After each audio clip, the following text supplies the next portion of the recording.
Welcome, everyone.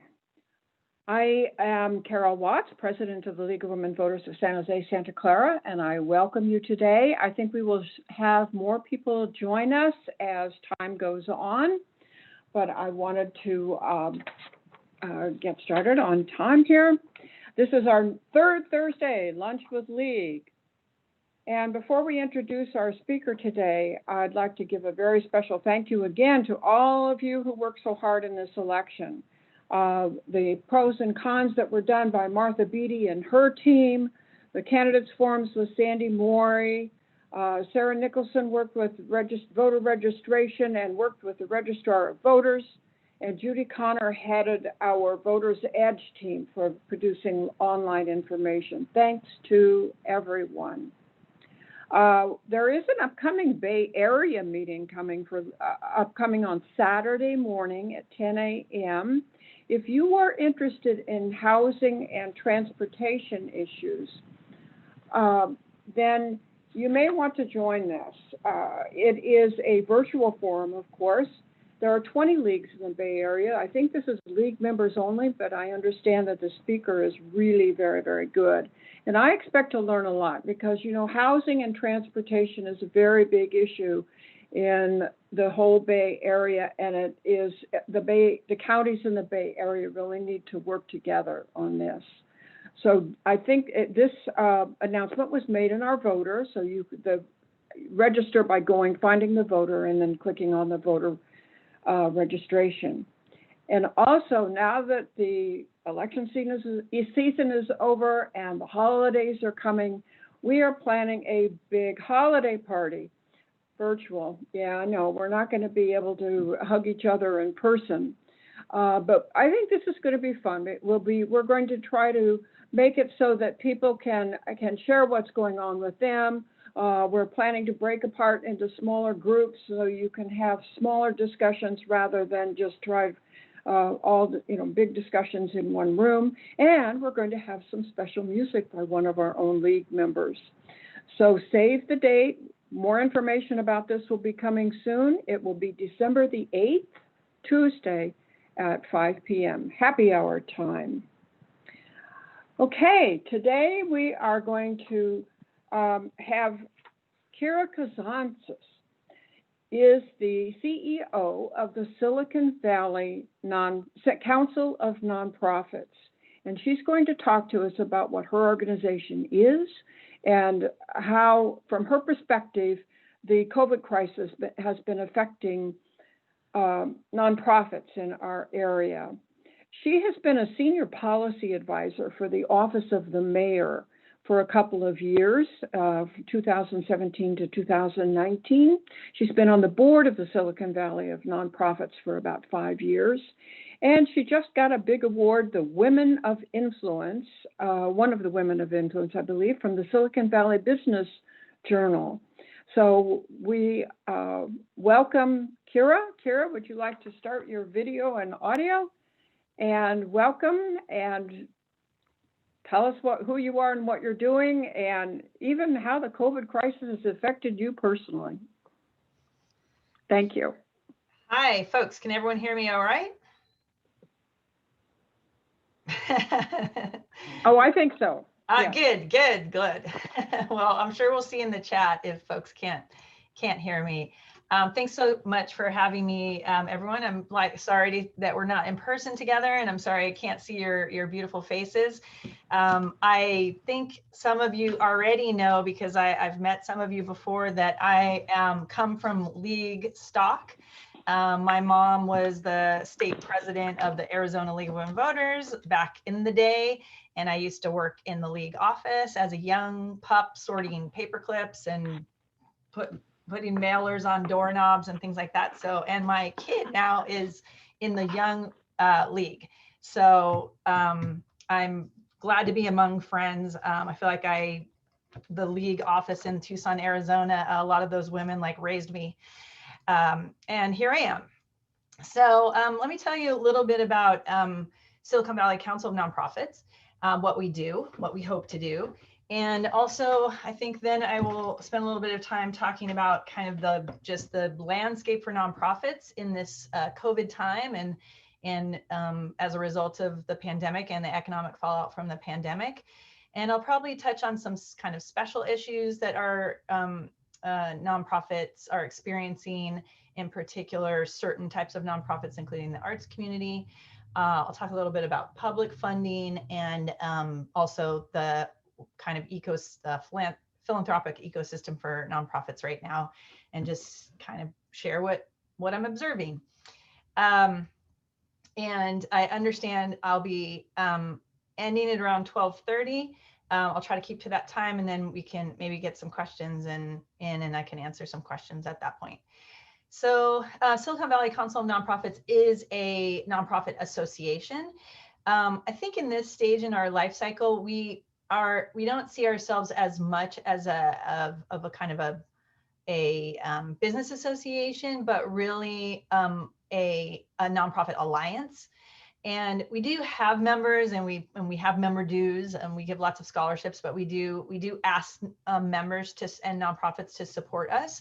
But we really see the whole nonprofit ecosystem in Santa Clara County as either members or future members. So we're kind of serving everyone, and we're advocating for nonprofits as a sector.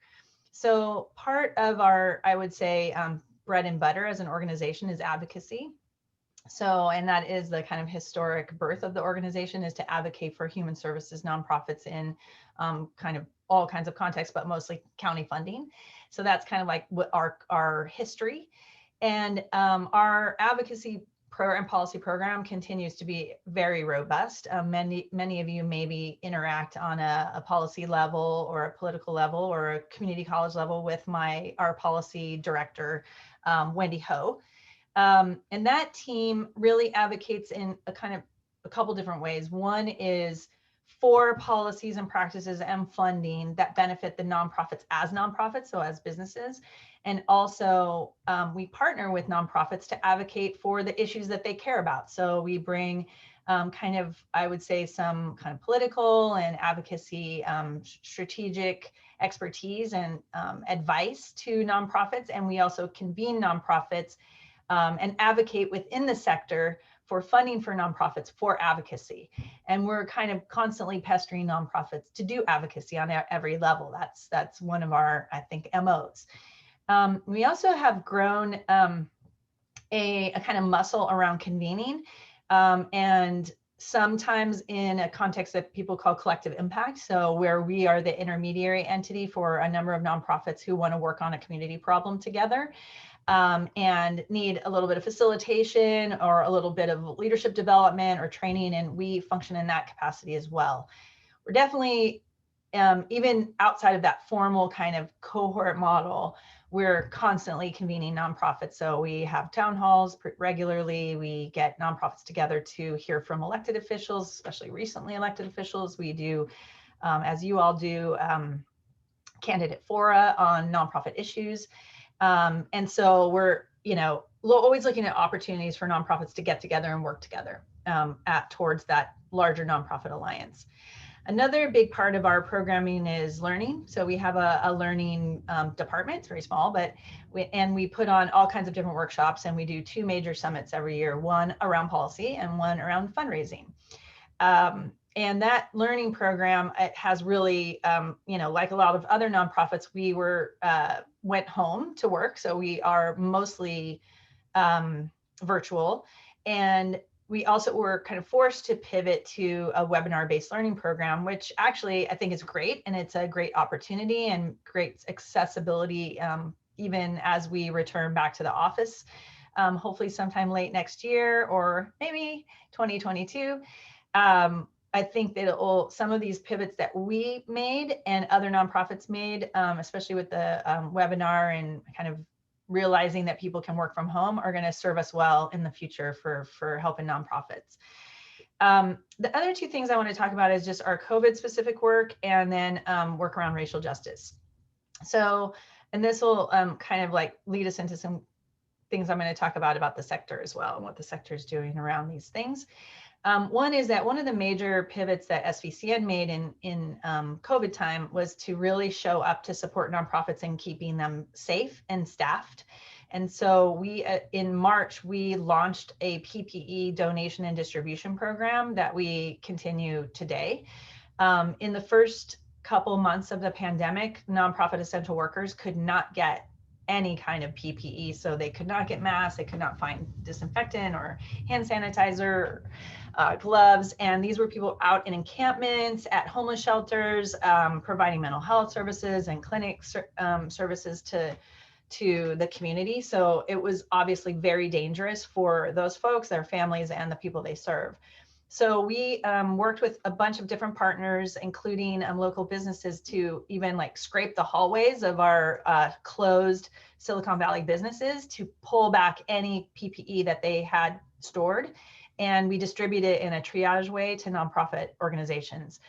That was a pretty abrupt pivot, I would say, new business line for us. We just got $500,000 from the city of San Jose with CARES Act money to purchase PPE that will last through hopefully a number of nonprofits for the next 6 months. And so we're partnering with VMC Foundation to do those purchase orders in a very massive delivery system. So that's been a dramatic change for our organization. But I think the reason I mention it is, one, if you know nonprofits who are having trouble affording PPE or finding PPE, you can send them to us. And two, it's because it just kind of goes to show you, I think, that we're among those nonprofits that really kind of just thought about, like, what do we just need to do to show up to the community we serve, and stop like being wedded to maybe our current work plan or our current strategic plan and our like pre-existing ideas about what our lines of business are. Around racial justice, we, like many nonprofits, have made a real commitment to racial justice.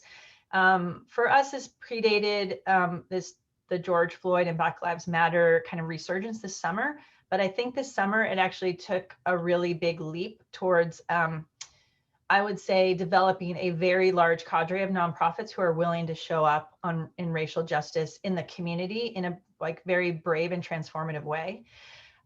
We convened about 100 nonprofits to sign a couple different letters, one to the county, one to the city, around their racial justice work, looking at their budget with a racial justice lens and adopting a racial equity office of racial equity in the city of San Jose. And we also weighed in on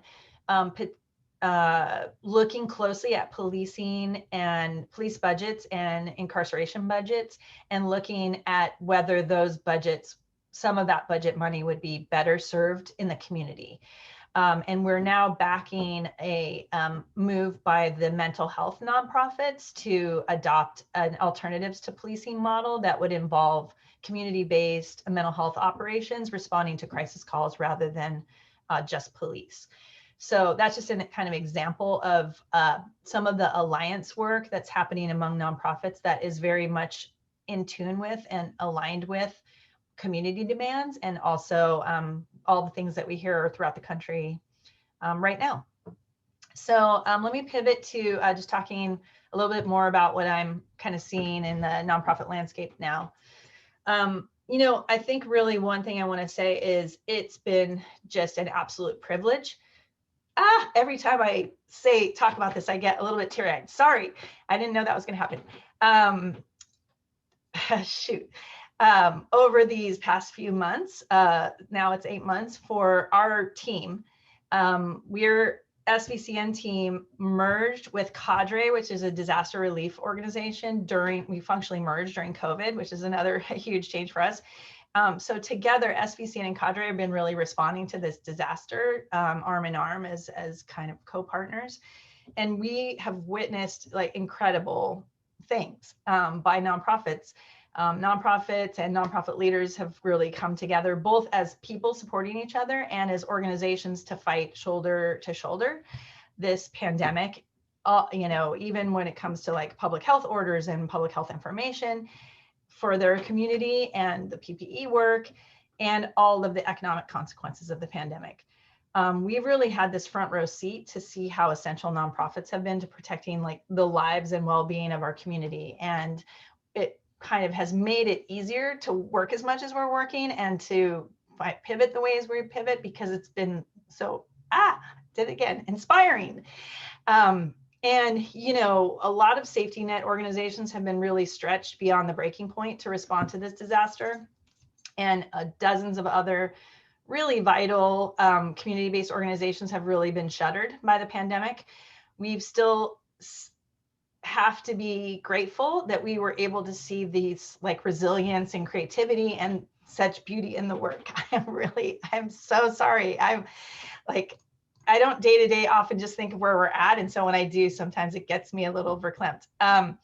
So, you know, I'm in like 6 Zoom meetings a day, and I'm seeing nonprofit people who are working 12 hours, 16-hour days. They're attending, you know, 6, 7, 8 Zoom meetings a day. And then also, not to mention the folks who are actually showing up to food distribution and working in harm's way to bring food and needed services to the community.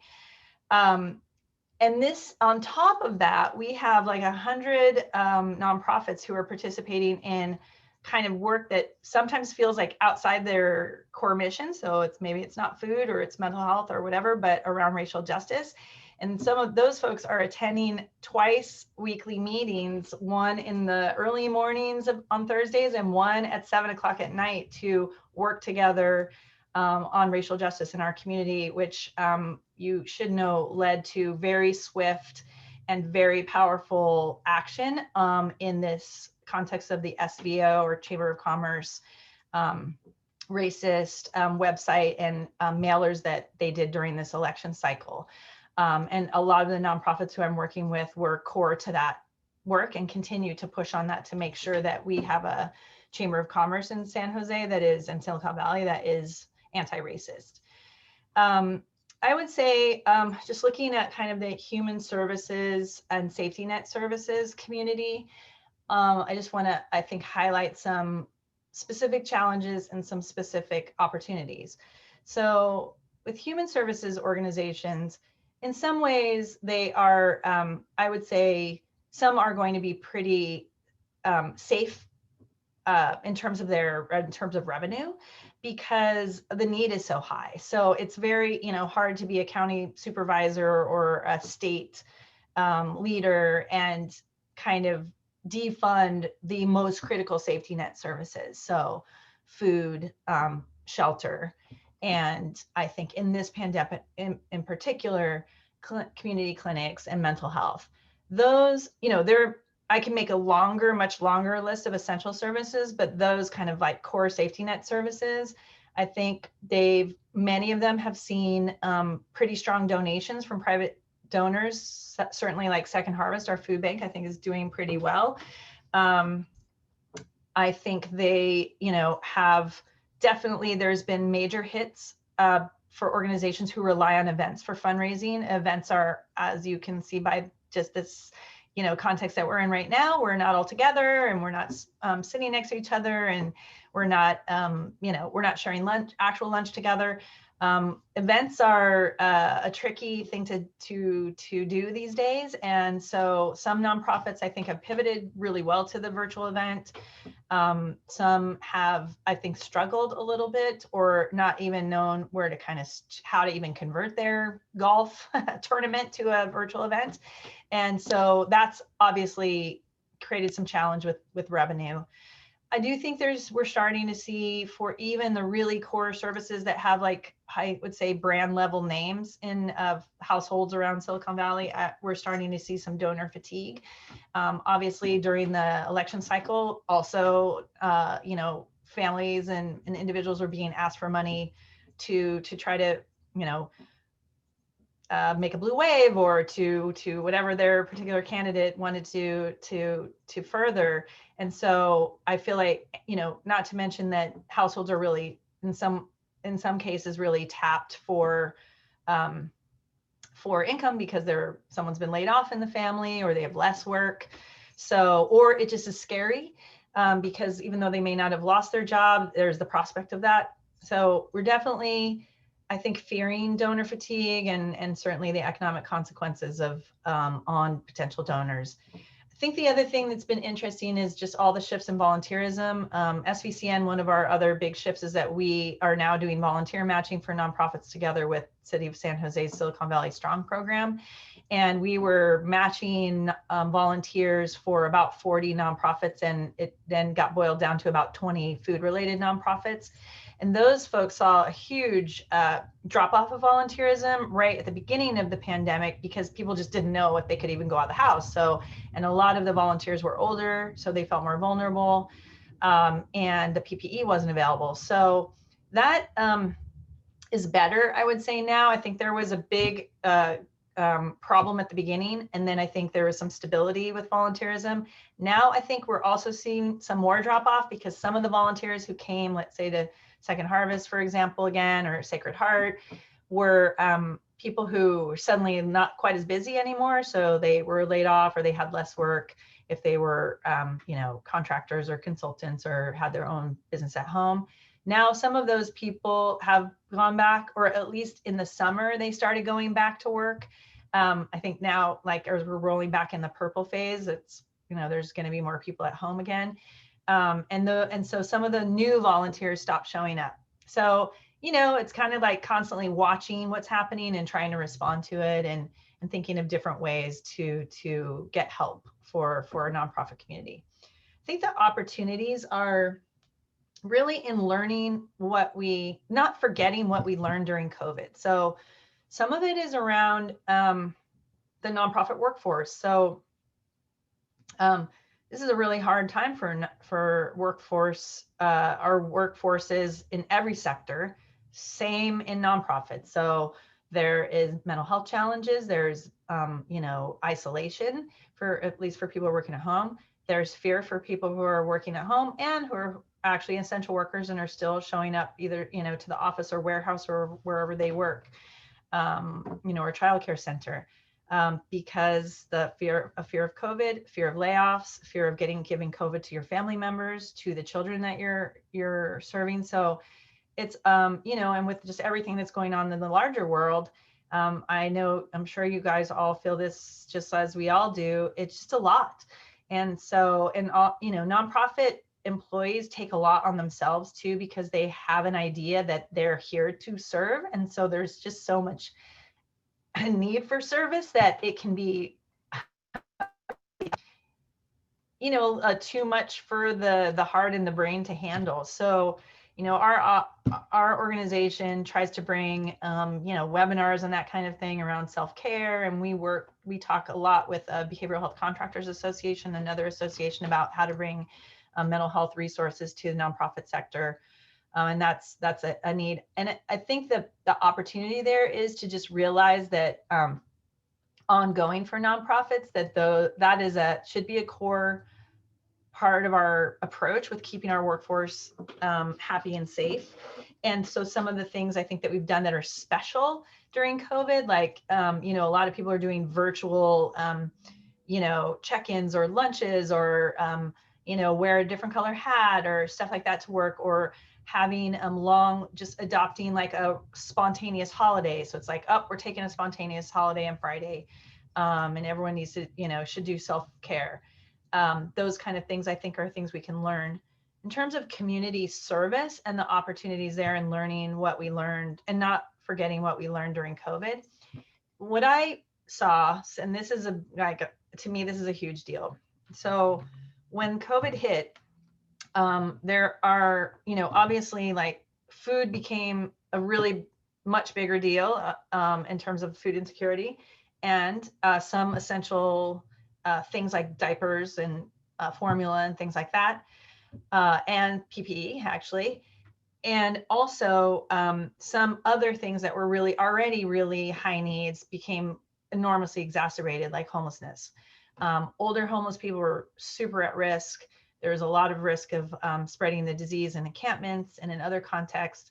And so it was, to me, we had this really clear view into how different systems responded at COVID. And what is clear to me is that the systems that were already organized in a really robust way responded to the disaster quicker and it was less fraught. and everyone was able to get aligned towards responding to the disaster in a way that was more also like inclusive and transparent. So, for example, the continuum of care, which is the enormous group of nonprofits and public entities like City of San Jose and other cities, but mostly San Jose and the county, and private entities like as donors. So like Cisco, which put in $50 million, you know, in the last couple of years for homelessness, led by Destination Home. This group of nonprofits has a community plan to end homelessness that has numerical targets, and everyone in that community knows what they're supposed to do to get to those targets. So it's a very highly aligned, highly organized system, meets all the time. There's a lot of dialogue. It's pretty flat. There's a lot of inputs from all the nonprofits there. County, city are at the table. Everyone's at the table. That group moved super fast. They stood up shelters. They put hand washing stations in parks and encampments. They brought in a ton of people out from the cold. They are living in hotels and or motels. So that you can compare with other groups that do really great work, but we're not aligned together, like the food nonprofits. Food nonprofits, say, Second Harvest is an amazing entity, and it has a whole network of nonprofit organizations and churches and other groups where they can do food distribution. That whole food distribution group, where they were able to move very quickly to ramp up, were not aligned with the meal providers. And meal providers turned out to be really important in COVID because of the fact that people needed food taken to their homes.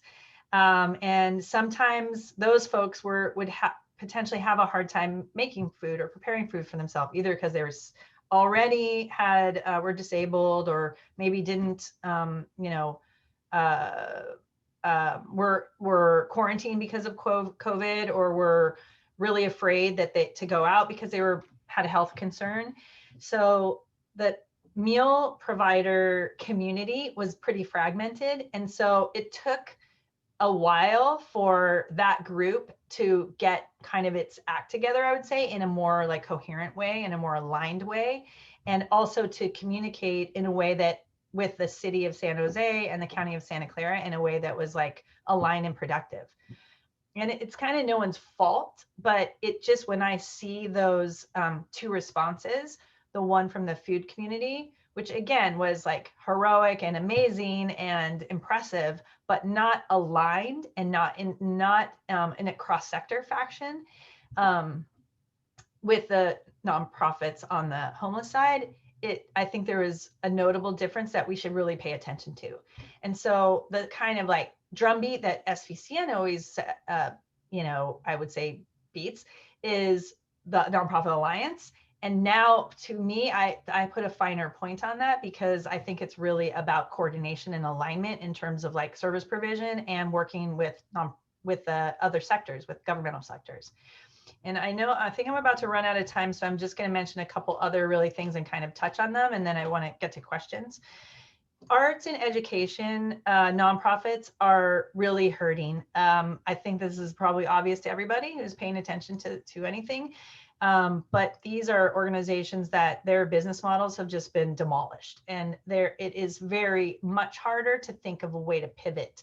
Some have done incredible pivots, and some have done complete pivots. A School of Arts and Culture on the east side of San Jose, which is an arts organization, is distributing food. And they're doing testing, and they will be doing vaccine. They're doing online arts, but they're also kind of like, how else do we serve community? I think a lot of what the arts community is learning about the ways to pivot could be really great in the future. I think until we go back though, to our normal lives, the arts community, it's not going to recover until we're all back. And that's sad. And so, I think these different groups of nonprofits need different things, and arts is a unique situation, and it's a really sad one, because the arts are also responders in our community, and they help us with our mental health, and they help us with and they're always part of social justice movement. So we don't want to also forget their unique roles there.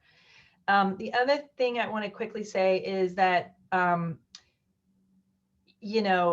funding, nonprofit funding, and the ways that nonprofits get funding are really impacted during COVID, not just around donations and events, but also the two kind of biggest source of funding. And one is a positive, I think, and one is quite a bit negative. Santa Clara County and like, you know, everywhere in California, the counties are the major funders of nonprofit safety net. Santa Clara County is going to crash and burn right now. So they're laying off, you know, hundreds of people. This cycle, it's maybe 90 something. There will be more cycles. They will cut nonprofit contracts. They will lay off more people. They will stop funding new programs and new initiatives. It is going to be the worst funding, you know, couple of years for Santa Clara County funding and safety net services, and Santa Clara County's just well-being as a county for the next couple of years, maybe 3 or 4. This is a major advocacy issue for us, but in some ways there's kind of not much to be done except for think about different and new ways to bring in revenue. The nonprofit sector backed a sales tax and it failed at board vote because Joe Sabidian and Mike Wasserman voted no. Those are controversial tactics, but in ways of getting resources. Also, Prop 15 failed. So the things that would help us and help schools are not, you know, it's not happening. Philanthropy, I would say, and this is 2 more minutes on this and then I'll be done talking at you. Philanthropy is interesting because I feel like there has been signs of some major transformations in philanthropy, definitely in being like less bureaucratic, more flexible, listening to community, having the nonprofit community and the community at large give more inputs into what you know, foundation practices and policies should be and priorities should be. I think you know, I think I've seen some of the foundations act much more strategically in terms of their funding. They're definitely showing up in racial justice in pretty powerful ways. I think that's actually the strongest move. Certainly the Community Foundation has, Heising Simons has. I think Packard is a little slower there because they have new leadership. And Arnold Foundation is completely shifted to doing empowerment work in the community. So there's some really, really interesting shifts there. I think they've also done a pretty good job fundraising for nonprofits and for the community, and they've gotten money out really quickly. So there's a lot to be thankful for there. There's still more work to be done, and SVCN is planning to continue to show up as advocates for the sector with the philanthropy community as well. So I think I'll stop with my observations there and then just maybe move on to questions. Thank you, Kira. Before I introduce Cheryl, who's going to be asking the questions, and by the way, if people who have questions, you can either enter them into chat, or if you want, you could raise your hand and you can ask your own question. And it will just be audio, no video. But I have one question. Do you have, well, maybe this is something you wouldn't want to say. Do you have any recommendations if somebody, a private person, does have some money that they want to contribute to a nonprofit in our area that's hurting today? Do you have any specific ones that you would recommend? I definitely do not play favorites among my nonprofits. Yeah, so, but I think there's a couple things to think about. One is, the foundation, the Community Foundation, just did a holiday giving guide. I think it's great. So I would look at that. It's, you know, it's going to list a number of nonprofits in it, and it has a certain focus, and it's definitely, there's a heavy focus on BIPOC-led nonprofits, which I think is great and appropriate, especially in this time. You know, our website lists all of our members. Our members all provide vital community-based services, so it's great to look at them. There's 130 of them, so that's gonna be hard to yes select. Right. So it's always great to see. I think these giving guides are really great, and it's better for someone else to do it than for association to do it, because I will be getting calls the next day from my nonprofit saying, "Why didn't you list me in your giving guide?" Okay. And also, thank you. Yeah, we usually, the Merck still does a giving guide too. I don't know if they're doing it this year. We always work with them to do it and make sure they just are looking at the widest, group of people. So I watch out for that. I haven't touched base with them yet though, but that's another place to look. Okay, thank you. Cheryl, would you like to turn on your video and audio? Well, I think For a I'll little while? turn on my audio. Can you hear me? Yes, Okay. perfectly. I don't think you need to see my video, so we won't. Oh, okay. We just want to see Kara. So Okay.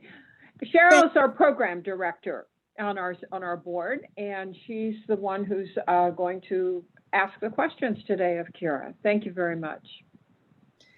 So I think you touched on a lot of areas, and certainly a lot of the questions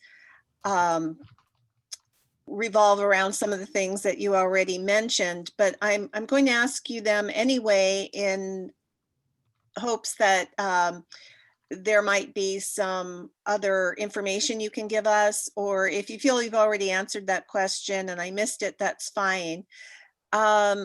This has to do with the arts and cultural groups. You mentioned how they were doing more volunteer work in other areas now, not so much their core.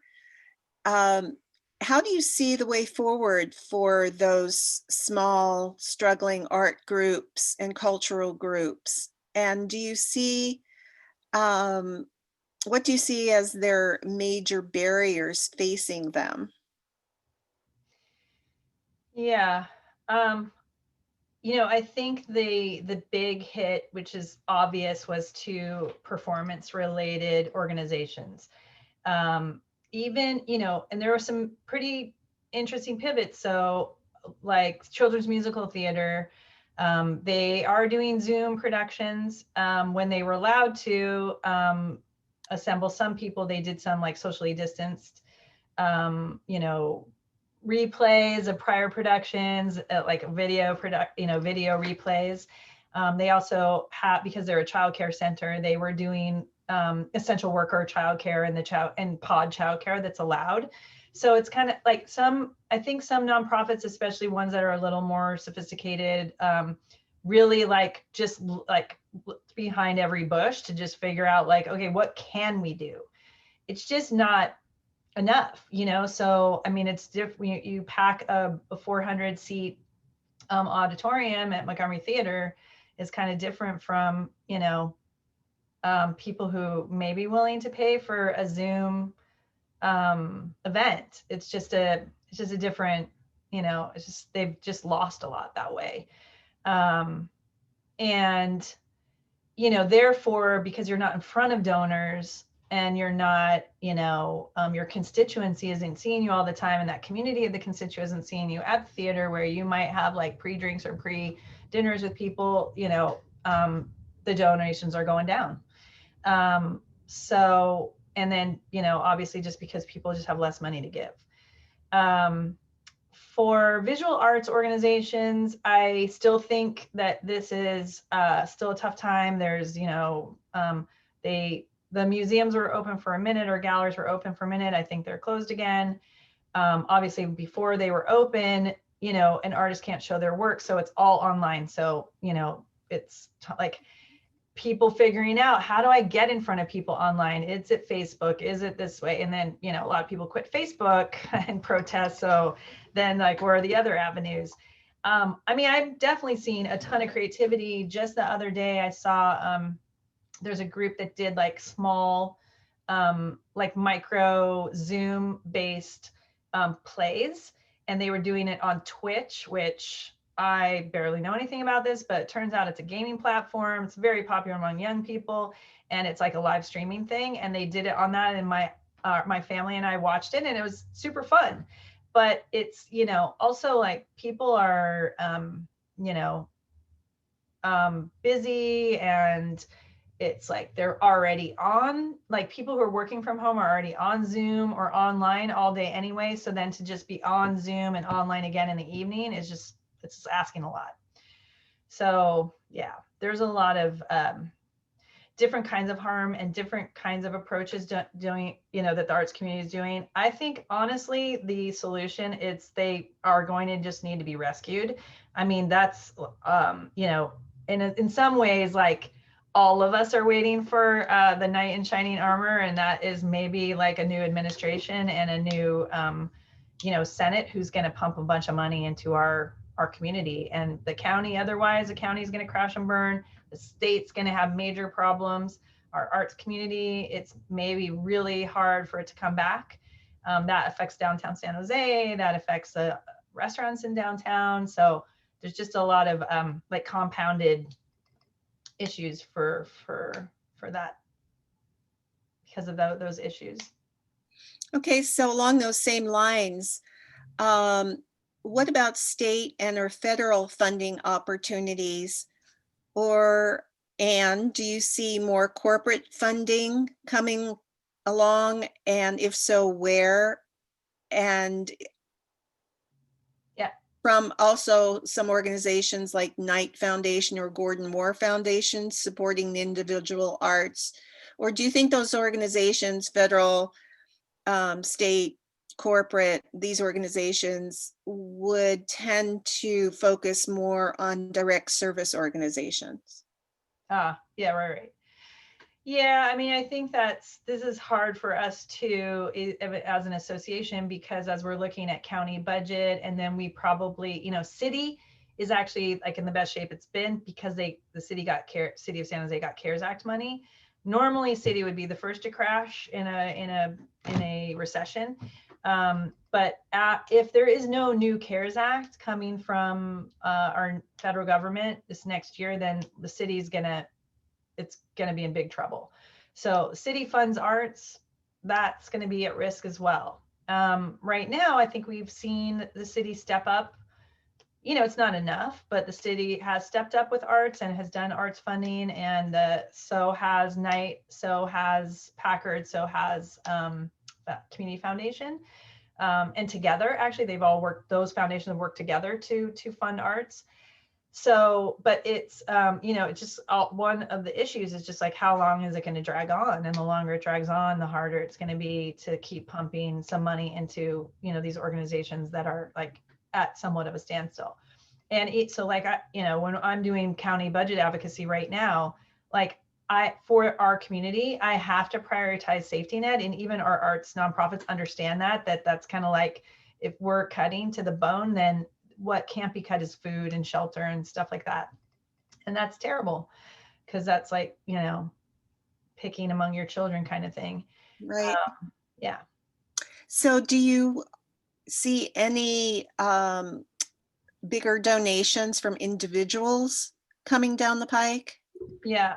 What I think I've seen, and actually I should have brought this with me and I could have put it in the chat, but there are some studies that have come out recently that have shown some like healthier giving in corporate sector and also individual sector. I think with individuals, there's been a lot of competition for donations from, candidates for office and these, the various elections. So it'll be interesting to see as we get out of the election cycle, like how funding and donations are going for nonprofits after election cycle. Corporations, I would say, have to a degree stepped up. It's still not enough. I mean, there's just more there. So, I mean, these guys have buckets of gold, and I think they should spread it around as much as possible. But I think we have to be grateful for some of what we've seen. We've certainly seen, like, even Comcast, a lot of people are watching TV these days, and Netflix, they're doing pretty well. They just put in $100 million or have committed to $100 million for community well-being and racial justice. And so that's never seen that before. So I do think we're seeing them help, corporations help. I'm not sure they're all helping in the way that would also be the most useful, which is in their policy positions. And we already saw with this last California round that, the Uber, Lyft money bought a proposition. So it's, what one hand gives, the other hand takes away. Okay, one more question here, and then we'll go to our raised hands from our audience, so to speak. Can you tell us what's happening with Meals on Wheels, or is that not in your bailiwick? Yeah, Meals on Wheels is, you know, basically funded through a big nonprofit organization, SourceWise, in Santa Clara County. It's a little bit of a unique arrangement in Santa Clara County. I think that funding is stable. It's state older adults act money, and it gets funneled through some county. Some of it goes to the county, although there's been a little kerfuffle there politically because some of that money was taken away from county, and then some goes to the Health Trust. And then there's a SourceWise actually contracts with a private a meal vendor to deliver a bunch of meals as well. That's a for-profit company. So Meals on Wheels is pretty stable. It definitely, that group had to ramp up in a big way. And in the first days of the pandemic, they lost a ton of drivers, a ton of volunteers. And so even like our team, we're jumping in ready to jump in as drivers in the first couple of weeks. And that is literally why we got into the volunteer matching business, because the Meals on Wheels people weren't showing up. And, you know, you can't like not deliver those meals. So, but I think funding wise, I think they're doing okay. And volunteer wise, I think they're doing okay. And they've definitely ramped up. Thank you. Okay, so we have a question from Roma. Carol, do you want to facilitate that? I see Roma's here. Yes, Roma. Hey, Roma. Hi, Kira. How are you? And first, I want to thank you for your own work in the arts community, because you've been tireless in so many arts organizations, and your work in the affordable housing community. You're an incredibly multifaceted person. It's a really scary time. You know, you mentioned the city's gotten well over 300 million in federal relief. They're going to fall off a cliff, though, if they don't get something soon. Early next year, the county's falling off a cliff. It's just hard to know where to focus.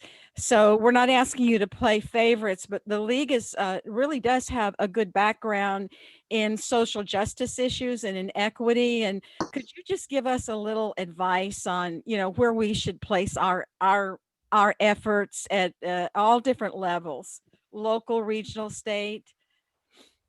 Yeah. Thank you. Yeah, I know. I have a hard time with that too. It's kind of like there's just so much out there. It's like our prioritization is challenging. Oh, one thing I should say about donations, I gave you the Silicon Valley Community Foundation has the giving guide. Also, SV Creates has a artist relief fund. That would be a great place to put money for folks who want to support the arts and artists. That's relatively new and really super welcome. There's a statewide artist relief fund too, but now there's a local one. So yeah, what to put your efforts in.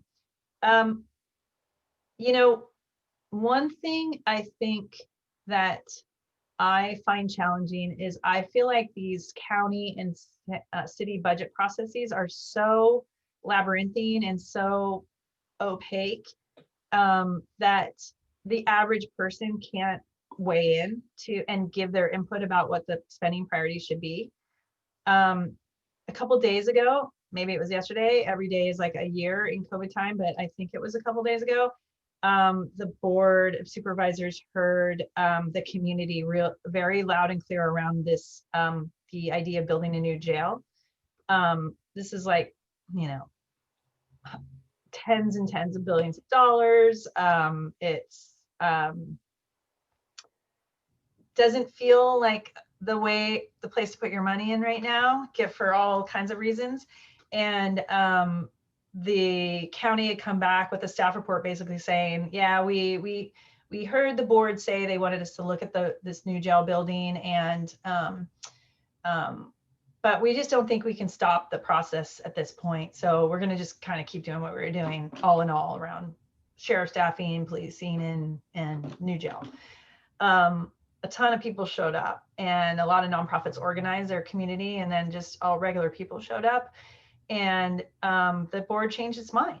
and they're gonna do a community process around envisioning what, you know, what our jail, what should we have 2 jails? Should we have a high max jail? Should we have a jail that's not looking at, you know, that's just warehousing people? Should we have a jail that's also more humane? And do we need a new jail? So that kind of, I guess, so that was an example, and it was meant to just like kind of show how if nonprofits and advocacy organizations aren't telling the community that these issues are being discussed and these hard decisions are being made about where money goes and what the priorities are and how the government should serve the people, they don't know. They won't know. So it is on us. And one thing that's really interesting in this racial justice context is that our community is starting to talk about a thing called the People's Budget, which is something done in LA. And it's really like, it's the ultimate in civic engagement. It's like people sitting down at tables, you know, or I guess Zoom rooms in this context, facilitated conversations about where money should be spent in a city of San Jose or county of Santa Clara. And it was done in LA. It's basically like a parallel budget process where the people are organized to kind of input to this regular city or county budget process. I think I would love to connect you all with the folks who are working on this People's Budget idea. I think it's really intriguing. I think it's real. It's not just like grass tops, it's grassroots. So it's not just nonprofit leaders saying, here's what we think you should do based on what we're hearing, which is important too. Don't get me wrong. I love nonprofits and I think we have an important voice, but sometimes you have to actually hear from the people.